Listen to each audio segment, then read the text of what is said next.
Hi, welcome back to my channel. ಇವತ್ತಿನ ವಿಡಿಯೋದಲ್ಲಿ ನಾನು ನಿಮಗೆ ಕರದಂಟನ್ನು ಯಾವ ರೀತಿ ಮಾಡೋದು ಅಂತ ತೋರಿಸ್ಕೊಡ್ತೀನಿ. ಸೊ ಬಾಯಲ್ಲಿಟ್ಟರೆ ಕರಗಬೇಕು, ಅಷ್ಟು ಸಾಫ್ಟಾಗಿರುತ್ತೆ. ಸೊ ಅದನ್ನು ಯಾವ ರೀತಿ ಮಾಡೋದು ಅಂತ ಇವತ್ತಿನ ವಿಡಿಯೋದಲ್ಲಿ ನೀಟಾಗಿ ಕ್ಲಿಯರಾಗಿ ಎಕ್ಸ್ಪ್ಲೇನ್ ಮಾಡ್ತಾ ಹೋಗ್ತೀನಿ, ನೋಡ್ಕೊಂಬನ್ನಿ. ಇಲ್ಲಿ ಒಂದು ಬೌಲ್ನ ನಾನು ಸಕ್ಕರೆ ತೊಗೊಂಡಿದ್ದೀನಿ. ನೆಕ್ಸ್ಟು ಹುರ್ಗಡ್ಲೆ ಪುಡಿ ತೊಗೊಂಡಿದ್ದೀನಿ, ಪುಟಾಣಿ ಪೌಡರ್ ಅಂತೀವಲ್ಲ ಪುಟಾಣಿದು. ಸೊ ಆ ಪೌಡರ್ ತೊಗೊಂಡಿನಿ. ಆಮೇಲೆ ಒಣ ಕೊಬ್ಬರಿ, ಶುಂಠಿ ಪೌಡರು ಮತ್ತು ಗಸಗಸೆ ತೊಗೊಂಡಿದ್ದೀನಿ.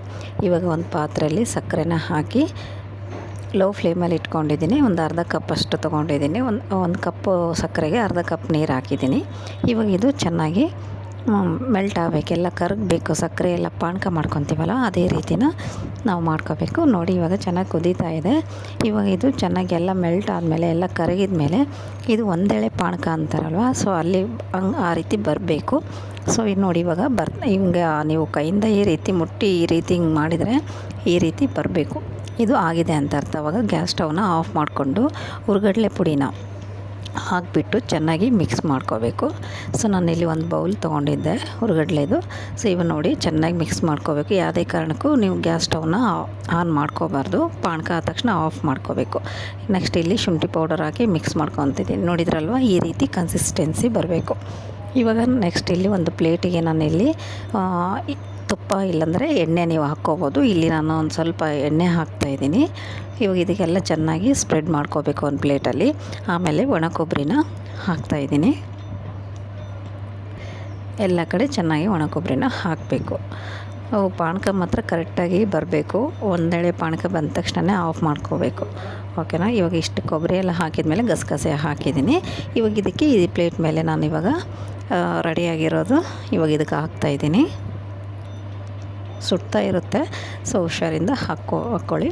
ಇವಾಗ ಮೇಲೆ ಮತ್ತೆ ನಾನು ಒಣ ಕೊಬ್ಬರಿನ ಹಾಕ್ತಾಯಿದ್ದೀನಿ. ಒಣ ಕೊಬ್ಬರಿ ಮತ್ತು ನಾನು ಗಸಗಸೆ ಮೇಲೆ ಹಾಕಿ ಎಲ್ಲ ಕಡೆ ಚೆನ್ನಾಗಿ ಸ್ಪ್ರೆಡ್ ಆಗೋ ರೀತಿಯಲ್ಲಿ ಹಾಕ್ತಾಯಿದ್ದೀನಿ. ಭಾಳನೇ ಈಸಿ, ಭಾಳನೇ ಟೇಸ್ಟಿಯಾಗಿರುತ್ತೆ, ಭಾಳನೇ ಸಾಫ್ಟಾಗಿರುತ್ತೆ, ಬಾಯಲ್ಲೇ ಕರಗುತ್ತೆ, ಅಷ್ಟು ಟೇಸ್ಟಿಯಾಗಿರುತ್ತೆ. ಸೊ ನೀವು ಕೂಡ ಮಾಡ್ಕೊಳ್ಳಿ. ಇವಾಗ ನೋಡಿ ಗಸಗಸೆ ಒಣ ಕೊಬ್ಬರಿ ಎಲ್ಲ ಹಾಕ್ತಾಯಿದ್ದೀನಿ ಮೇಲೆ. ಇವಾಗ ಇದೆಲ್ಲ ಹಾಕಿಬಿಟ್ಟು ಒಂದು ಸ್ವಲ್ಪ ಅದು ಚೆನ್ನಾಗಿ ತಣ್ಣಗಾಗೋಕ್ಕೆ ಬಿಡಬೇಕು. ತಣ್ಣಗಾದರೆ ಒಂದೇ ಕಡೆ ಚೆನ್ನಾಗಿ ಇದಾಗುತ್ತೆ. ಸೊ ಇಲ್ಲಿ ನಾನು ಕಟ್ ಮಾಡ್ತೀನಿ. ನೋಡಿ ಇವಾಗೆಲ್ಲ ಚೆನ್ನಾಗಿ ಆಗಿದೆ. ಒಂದು 10 ಮಿನಿಟ್ಸ್ ಅದೆಲ್ಲ ಸೆಟ್ ಆಗೋಕ್ಕೆ ಬಿಡಬೇಕು.